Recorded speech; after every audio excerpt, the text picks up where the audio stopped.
Good morning. Morning, everyone. Good morning. Shall we begin by standing as we're able and singing together, please?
Good morning and welcome to First Unitarian Church of Portland. We're glad you're here.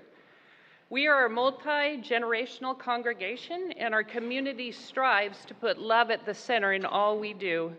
Together we work to nurture our spirits, support one another, and advocate for justice in the wider world.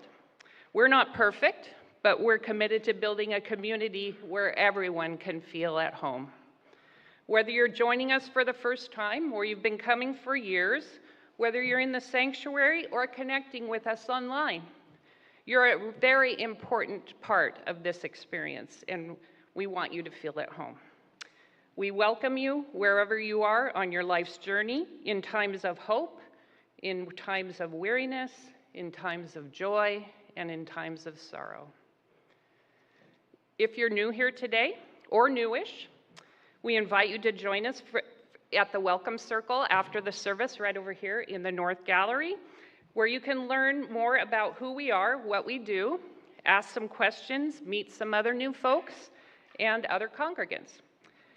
We also hope everyone will join us today after the service for social hour in Fuller Hall, which is located just below us, below this sanctuary, where you can enjoy a beverage. And today we are having a very special display created by our members of our congregation that celebrate the Persian New Year, Nowruz. Stop by the table and meet Lily and Rosette and enjoy a special treat. Immediately following the service, the Finance Committee will be holding a forum in Elliott Chapel. All are welcome to attend. And starting tomorrow, March 24th, for the next 4 Mondays, you'll have an opportunity to take part in Matins for Lent. Lent is a season of self-reflection and renewal. We invite you to take part in a series of 4 quiet Zoom services to inspire you with a uniquely Unitarian perspective of the season. visit the front steps and the e-news for more information on how to connect. And, excuse me, and there is also time to reserve your space for the upcoming Seder. That is on April 13th. You can also do that on the front steps and find out more information. Now we have kind of a special thing that we can announce. We have someone celebrating a birthday, so will you say happy birthday? Where are you, Garrett?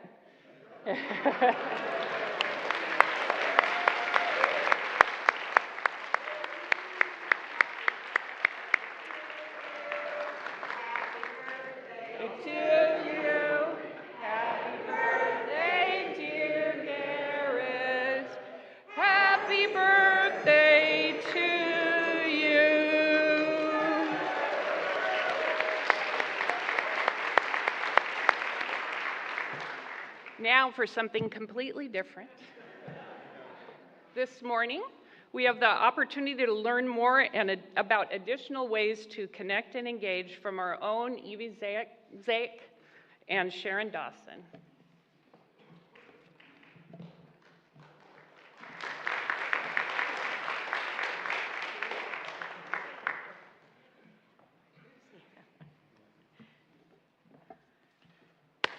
Surprise, the green feathers are back. Woo! Well, it must mean that it's auction time again. I'm Evie Zake. And I'm Sharon Dawson, and we are two members of your auction committee. For all the new members of the church and all of you who already know this, green feathers mean auction time. And this year it's creating connections, welcome in, and it's our annual auction. Since 2013, our auction has set out to bring congregants together in fun community building events while raising funds for much-needed repairs for our church. Perhaps you saw the slide up here earlier that says over these past 10 years, our auctions have raised close to $450,000. Wow. That's $500,000, close. Some of the auction projects that we've had over these years, we started in 2013, which was raise the roof. We had all these leaking roofs around the church, and that money went to fix those. In 2014, we lifted our spirits by repairing our elevator. In 2015, we extended our welcome by enhancing all the exterior of the building with signs and a new bench. In 2016, we extended our warmth, making it cool by fixing the heating system and a new cooling system. 2017, we made life fuller by remodeling Fuller Hall. In 2018, we ramped it up, and we made this chancel available to everybody and accessible. In 2019, we called it Reboot for the Future, and we upgraded the technology of the church. And then COVID hit. And so for 2 years, our auction, you didn't see any green feathers. In 2023 and in 2024, we zapped the gap, and our money went to bridge the budget gap. Last year, we did raise $60,000, which was our best ever, and thanks to our amazing congregation's generosity. Think of what we've all done together. With this community, we've helped our church, and we've had amazing, fun activities to do to build our community. I think that deserves a round of applause. Thank you all.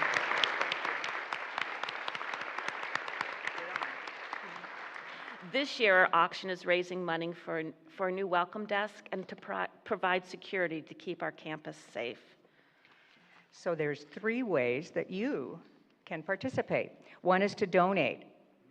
2 is to sign up to sponsor the auction that helps our special projects.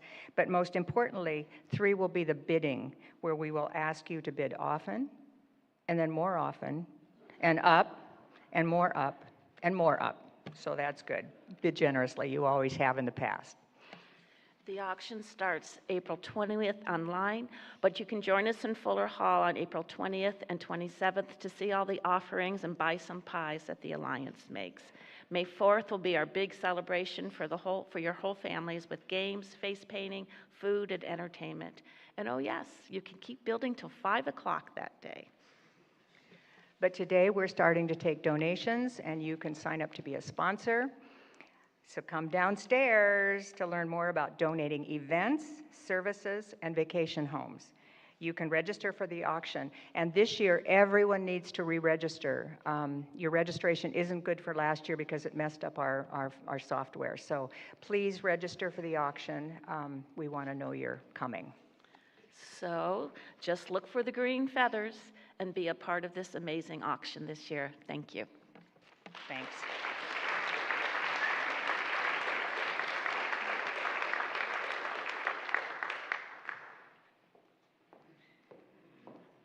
All right, now don't you think it's time for us to greet our neighbors? So please.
For folks at home, we invite you to light a candle or a chalice along with us, and let us all share in our unison affirmation. We are Unitarian Universalists. We light this chalice in faith, in hope, and in love. And our opening words come from our hymnal, Walter Royal Jones, Jr. Mindful of truth, ever exceeding our knowledge, and community, ever exceeding our practice, reverently we covenant together, beginning with ourselves as we are, to share the strength of integrity and the heritage of the Spirit in the unending quest for wisdom and love. May that light guide our path.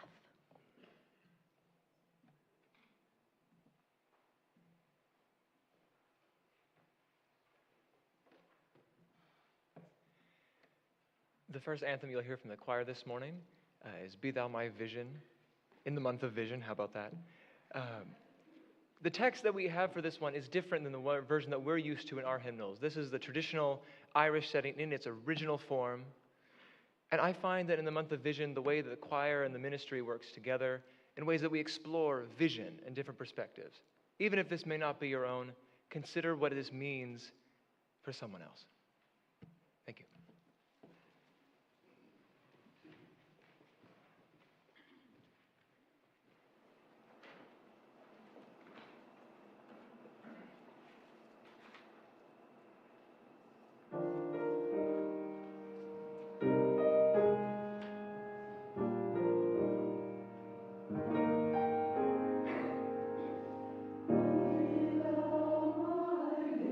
Vision, oh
a quick invitation before our responsive reading, a reminder to anyone who sings in our choirs or is an instrumentalist or in our bells community.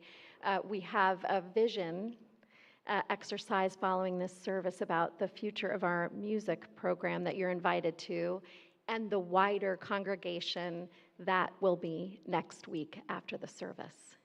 Thank you for that beautiful, beautiful piece of music. Our responsive reading is by William Ellery Channing, The Great End in Religious Instruction. The great end in religious instruction is not to stamp our minds upon the young, but to stir up our own. Not to make them see with our eyes, but to look inquiringly and steadily with their own. Not to give them a definite amount of knowledge, but to inspire a fervent love of truth. Not to form an outward regularity, but to touch inward springs. Not to bind them by ineradicable prejudices to our particular sect or peculiar notions, but to prepare them for impartial, conscientious judging of whatever subjects may be offered to their decision. Not to burden the memory, but to quicken and strengthen the power of thought. Not to impose religion upon them in the form of arbitrary rules, but to awaken the conscience, the moral discernment. In a word, the great end is to awaken the soul, to excite and cherish spiritual life. And now let us rise in body or in spirit to sing our doxology together.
It is our custom to share the Sunday offerings with community organizations that reflect our values of justice. For the month of March, we share a plate with the Oregon Farm Workers Union, PCUN. Its mission is to empower farm workers and working Latinx families in Oregon by building community, increasing Latinx representation in elections and policy on both the national and state levels. PCUN values the ability of workers to act against exploitation. PCUN strives to strengthen the workers' rights by creating safer workplaces, advocating for fair wages, and pushing for enough economic security to care for their families. PCUN was founded by farm workers, and today that legacy continues. In a moment, our ushers will be down to collect if you would like to make a donation by cash or check, or you can look for, let's see, I don't have one of the little yellow cards in front with a QR code. There we go, yay. And So there it is. Thank you.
We have some pastoral concerns this week.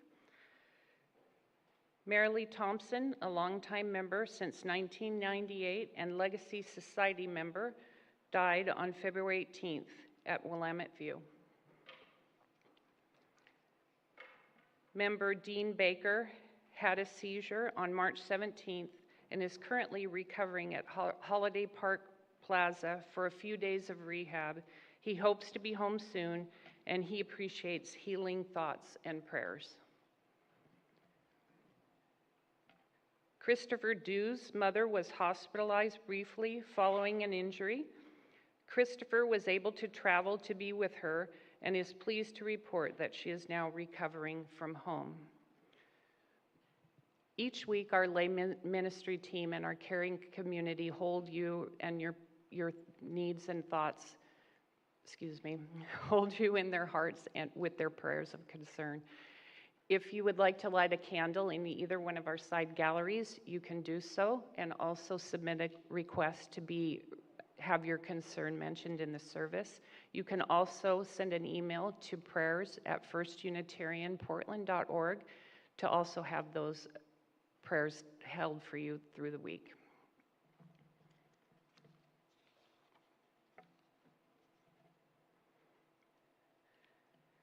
Our meditation and prayer this morning comes from the Buddhist tradition and from the teachings of the 4 Dharmas of Gampopa.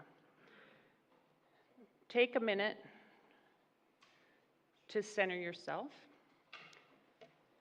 I invite you to connect yourself here in the presence of the community, and I invite you to take a deep breath and ground yourself in your breath. As I read this meditation, I will go through it 3 times, and then we will immediately observe a few minutes of meditation. Spirit of life, source of all that is, grant blessings so that our vision may align with the truth of our journeys. Grant blessings so that our dreams may progress along the path of purpose.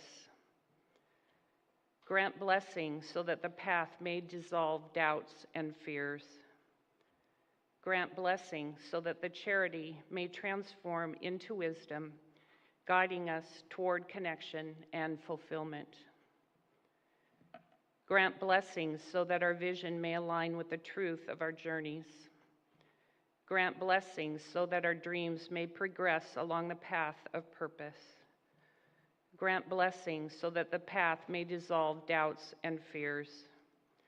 Grant blessings so that clarity may transform into wisdom, guiding us toward connection and fulfillment. Grant blessings so that our vision may align with the truth of our journeys. Grant blessings so that our dreams may progress along the path of purpose. Grant blessings so that the path may dissolve doubts and fears. Grant blessings so that clarity may transform into wisdom, guiding us toward connection and fulfillment. May we walk forward with courage, embracing beauty of our crushes and aspirations, knowing they are sparks of creativity and love within us.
Now will you join us in singing Voice Still and Small?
The Oversoul by Ralph Waldo Emerson.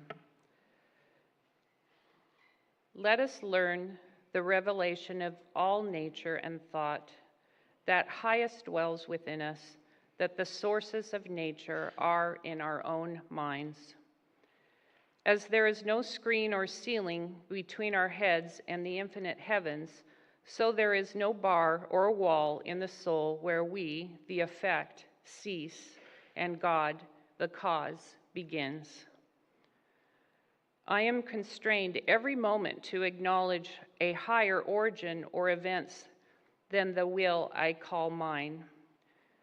There is a deep power in which we exist and whose beatitude is accessible to us.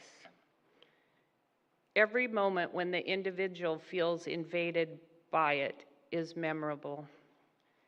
It comes to the lowly and the simple. It comes to whosoever will put off what is foreign and proud.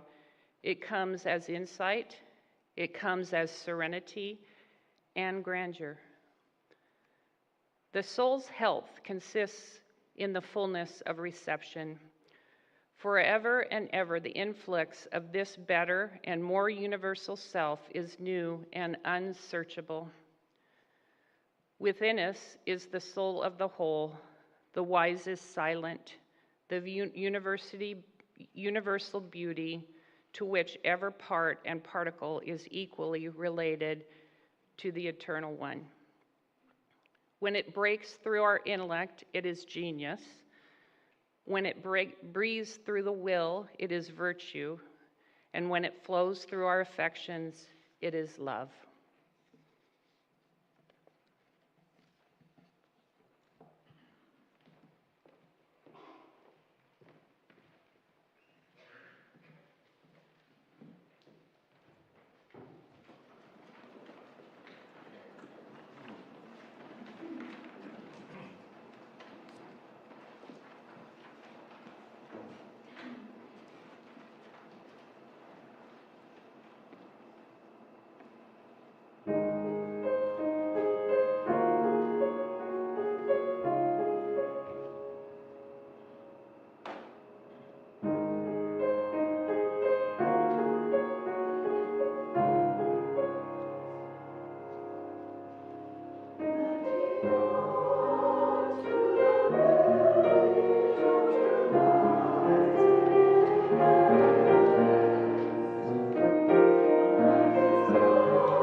We sat there in sheer and utter silence, but for a tree branch tapping against a window pane. I looked around the room and wondered who would be daring enough to break the silence. It was one of the first times in my life I had no idea what to say. The words of the Sunday morning greeter gave me pause. He explained, Quakers believe if you wait silently, there will be times when the divine may speak directly to your heart. That is your inner voice and contains truth from which all of us may benefit. I searched the faces in the room for evidence of this event occurring. I wondered, how could you separate the whispers of the divine from your own conscience, or if in fact they were separate? 20 minutes went by before the first reflection, and only 4 more people spoke aloud during the entire hour. I remember when one of my congregants with Quaker roots tried to lead a similarly sized group of Unitarian Universalists in the same style of worship. She reminded those gathered to speak only when they felt compelled to share an inner truth, and advised them err on the side of holding back. Unlike my previous experience, only 4 minutes went by before the first reflection, and 25 more people spoke aloud during the hour. Quakers are creedless and, like us, value highly the individual search for truth and meaning. Our worships are quite different, but our guiding philosophies are similar. Unitarian Universalists could be thought of as Quakers who talk too much.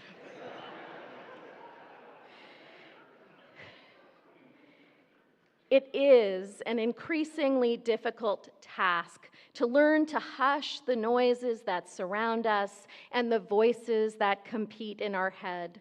An hour of virtual silence can feel like wasting time or a luxury when there is so much to be done.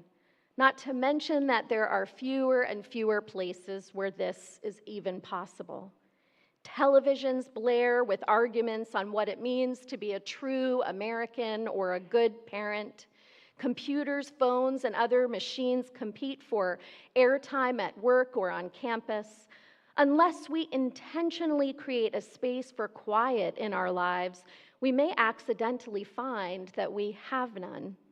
And even the quiet of the night or the early morn may be filled with the words that fill our heads when we doom scroll, or that rabbit hole of listening to one YouTube video and then the next. We are surrounded by so many words and thoughts and debates, including healthy and unhealthy messages about our bodies, our lives, our city, our democracy, and so much more.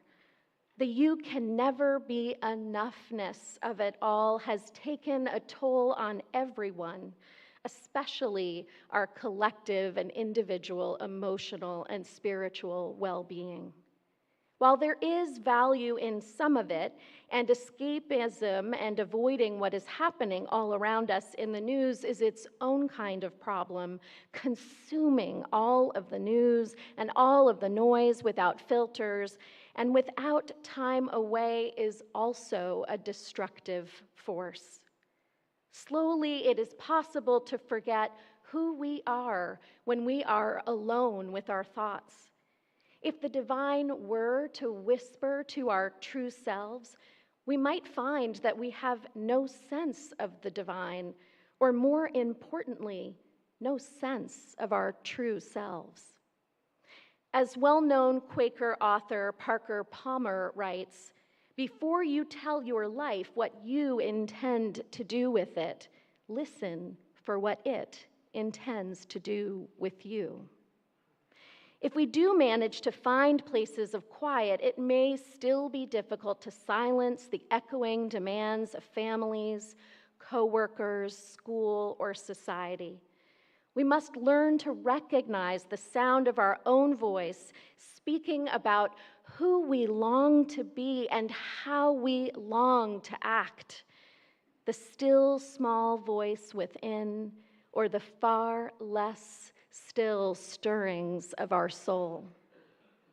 I remember the first time that the subject of becoming a minister came up very distinctly. I was in Boston visiting colleges during my senior year in high school. I met up with a former youth advisor for lunch at the Au Bon Pain in Harvard Square. He had spent the last few years volunteering with youth at our church, which inspired him to pursue divinity school. It was the fall of his first year. I can't remember everything we talked about as we caught one another up on our lives, but I do remember this. He asked me, "Are you hearing a call to ministry?" I had, in fact, thought about it a few times, but so long ago, at the age of 17, becoming a minister seemed far from my reach. No closer than wanting to be an actress, say, or a nuclear physicist. The voice of fear overpowered the voice that calls from within. Raised in schools that prized logic, analysis, and success, I wrestled with the idea of such an irrational vocation. Plus, I had not seen many, if any, women who were ministers before, and I think that limited my inner sight at the time. Marilyn Sewell became your minister the next year, and she was one of the first women ministers that I met. I was drawn to leading worship, creating communities of care and conscience, and I knew firsthand about the healing role we can play in times of individual and communal darkness. Yet these types of successes are not easily analyzed. We cannot project their numbers or their value in the same way as laboratory experiments or investment portfolios. I questioned whether I needed to think about more practical matters in a career choice. I heard the call back then, but I wasn't quite listening, or I just wasn't ready to say yes. I'm relieved that I didn't jump headlong towards ministry without careful, intentional reflection. At the same time, I'm glad that I had the courage to respond authentically to the question, what would you do with your life if you weren't afraid? Most of us are like the prophet Elijah on his quest to answer that existential question, what am I doing here? On his quest, he hears the noise of a great wind, an earthquake, and then a fire. There is the temptation to find God in these loud, attention-catching disasters. However, God is absent in these things. It is only when Elijah enters a cave and can hear the sound of the still small voice, or what can be translated in the Quran as the sound of in the Bible, Quran is later, in the Bible as the sound of sheer silence, that he recognizes the call of the divine. We are living in a time of wildfires, hurricanes, and political earthquakes, and it is hard to hear well in these contexts. We all have a need to find and create the spaces to tune out the din and to tune the within. It might feel selfish at times to spend an hour doing that, but it isn't. It's about centering and grounding in our being so that we can face the world in more relational, less self-centered ways. I have always found the stories of the prophets to be deliciously human and comforting about the reality of the struggle to hear and then respond adequately to the cosmic utterance of their name, their call, their heart's longing. We are in the month of Ramadan, where the story of Muhammad's call in the Quran is retold. Once again, he hears the voice of Gabriel inside a cave on a mountain. Once again, he refuses the request that he proclaim the teachings that were revealed to him at first. Sometimes when we receive that vision of where we are meant to go next, that feeling of not enoughness takes over. Surely not me. I must be overhearing a message meant for someone else. The Buddha was a man who originally knew no suffering.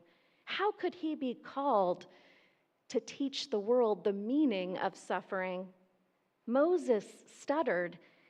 How could he be the one to convince the Pharaoh to liberate his people? Ruth was a Moabite. How could she be the one to fulfill a covenant with the Israelite God? Eventually, all of these unlikely suspects respond yes to a vision and a call of liberation, a vision of love that echoes in story and history, transforming not only their lives, but our own. Sometimes we just know things deep inside about who we are and how we are meant to move forward, even if it means making a change that many won't encourage, accept, or celebrate. But in the end, we may feel we have no choice. In fact, elder colleagues would say to me, only become a minister if it is the only thing you think you can do. But sometimes moving in the opposite direction of that knowing, of that intuition, would be to erase who we are at our essence. It is painful that right now there are so many messages discouraging our trans, non-binary, and gender-expansive family from moving in alignment with who they know themselves to be on the inside and outside. And it's horrifying right now to see that people called by a bright inner light to speak the truth to power are being rounded up for deportation, even if their papers are in order. The beloved community, the inner vision that you and I are aiming to build brick by brick in the outer world would not allow for this, and yet it is happening. And we need to organize to counter the growing number of fascist policies emanating from executive orders at an alarming rate. Yet one step on the journey is learning how to be in touch with our own inward springs, as Channing names it, or our own wise silence, as Emerson names it, so that we understand deeply from whence these messages come and what they can mean. Parker Palmer poses a challenge that many of us face when it comes to leading a life that is whole. Palmer believes that our culture suffers from too many people leading divided lives, lives where we have become rehearsed at choosing thoughts, words, and actions that are out of sync with our core selfhood or soul. He writes, "We human beings are cursed with the blessing of consciousness and choice, a two-edged sword that both divides us and can help us become whole. Over time, because of realities like a perceived need for safety, outer measurements of success, a desire for acceptance, the seduction of power, we become rehearsed at making choices that are out of alignment with who we are at our core. This might be called our spark of the divine, our conscience, our still small voice, our soul, or the ground of our being. Here is a series of questions for each of us to answer in order to awaken the light within and to experience an inward spring season. 1, regardless of how we name it, can we still hear that inner voice of who we are deep down in heart, mind, and soul? 2, if we can hear it, are we in regular conversation with that inner voice? I always say if a phone rings, this is an important part. Because bells are going off. Can you hear them inside? 3, if we are in a regular, intimate relationship with that inner voice, are our thoughts, words, and actions in the outer world in alignment with it? Yes, that was important, like the whole point of the sermon. Is there room for deeper practice and improvement? And 4th and finally, if there is a disconnect or room for improvement, how can we practice listening and moving forward in ways that lead to greater harmony and wholeness within and without? Parker Palmer asserts that everyone, clergy, teachers, business people, farmers, adolescents, parents, retirees, all of us can find and often do find ourselves out of alignment with our deepest understandings of who we are and where we hope to stand. Symptoms of being out of alignment may be feeling as if we have to hide big parts of ourselves from our family, our friends, our coworkers, or even our fellow congregants. Another symptom is the need to escape or numb ourselves with alcohol or drugs or food or even over-functioning in an area of our life. And yet another symptom may be a feeling of lack, that something is missing from your life, but not finding it no matter how many different places you visit and activities you try out.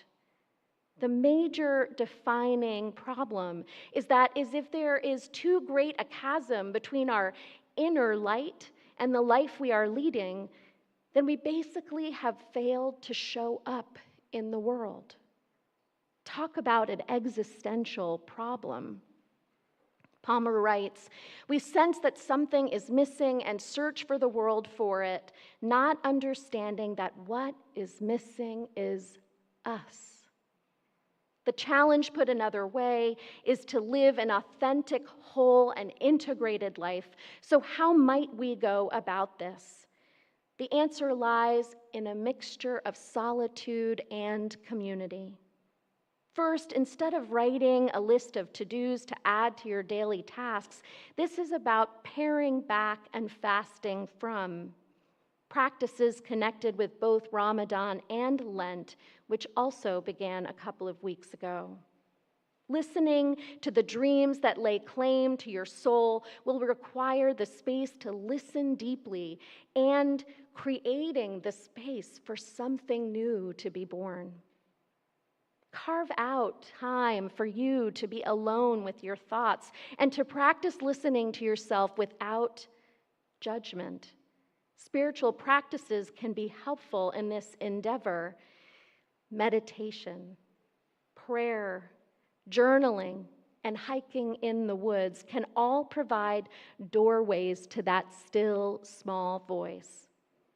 One clue that what you are seeing blossom within is a voice that can be trusted, is that it is in alignment with the common good. Emerson writes, within us is the soul of the whole, the wise silence, the universal beauty to which every part and particle is equally related, the eternal one. Our inner vision is trustworthy when it breathes more life and beauty into our days and more life and beauty into the lives of others. As Frederick Buechner shares, our inner call is found where our deep gladness and the world's deep hunger meet. The first step is listening to the voice beyond sound and the vision beyond sight. It is literally to be quiet and to close our eyes. Second, we must be open to the response. Third, to evaluate the truths that have the greatest impact on our lives, we must both know ourselves in solitude and know ourselves in relationship to the wider community. This is challenging work in an era where living the divided life seems endemic and impacts so many. So I invite you to begin, or to begin again. While we don't necessarily need to turn our Sunday mornings into Quaker meetings, it is only in making space for silence and emptiness that our lives will speak with eloquence and compassion and kindness and love. Sacred silence and emptiness is where we came from and where we are destined to return. We came into the world with our souls, our inner selves intact, and through the deforming sounds and sights of racism, oppression, greed, and the like, our vision gets clouded. But sacred silence and emptiness are a healing salve which we can touch with intention and practice. Remember, we are universalists and believe that we can glimpse heaven on earth through actions that promote peace, creativity, and justice, all of which begin within. So let us awaken an inward spring, friends, and may the dawning inner light rise and rise and rise high. Amen, and blessed be, and may it be so.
And now in our going, may the light of love, bless us and keep us.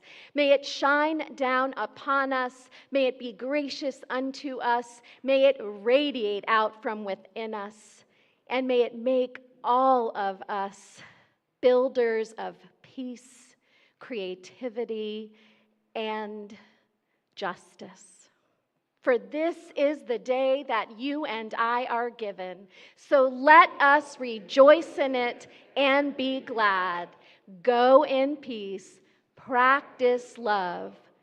Shh. Amen.